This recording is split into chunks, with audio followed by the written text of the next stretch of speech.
আজকে আমার ছাদ বাগানে জবা ফুলের গাছগুলো দেখাচ্ছি, কারণ আমাদের ছাদ বাগানে এখন অনেকগুলো জবা ফুলের ঢাল আমি কেটে কেটে লেগেছি। এটা আমি ঢাল লাগিয়েছি, যেটা গাছটা পড়েছিল তো ফুল ফুটেছে, তখন গাছটা মানে লাগেনি, লেগেছে কি লেগেনি বুঝতেই পারছি না, কেন অনেক ফুলে করিয়েছে তো ওর মাথাটা আমি কাটলাম না, কেন করিয়েছে সাদা জবা। আমি ছোট্ট গাছ থেকে আমার গাছটা একটু পড়ে ফুল ফুটলো, তো আমি খুবই খুশি, কেন আমি গাছটা এনেছিলাম চুরি করে। তো গাছটাতে মানে নিজের হাতে লাগিয়েছি, ফুল ফুটেছে। এই গাছটার আমি ঢাল পেয়েছি, যখন গাছটা লাগবে কি লাগবে না সেটা ভাবছি। এত ছোটোটা গাছ, গাছটাতে করেও আছে, আমি গাছটা লাগিয়েছি কিন্তু এখনো রেজাল্ট পাইনি, ফুল ফোটেনি গাছটাতে। আর গাছটা কোনটা গাছে বুঝতে পারছি না, অনেকগুলো গাছ লেগেছে ঢাল কেটে কেটে বুঝতে পারছি যে কোনটা গাছে কোনটা ঢাল আছে।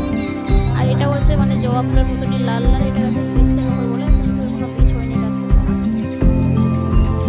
আর ফুলটাও দেখো কি সুন্দর লাগছে, পুরো লাল কালারের, দেখতে দারুণ লাগে ফুলটা।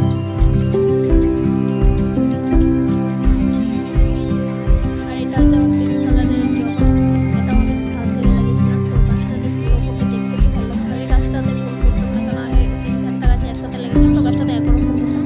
এখন দেখি একটা দুটো করে আমার ফুল ফুটে আর দেখতে খুব ভালো লাগে। ফুলটা পিঙ্ক কালারের, আমরা এটাকে দুর্গা জবা বলতাম আগে।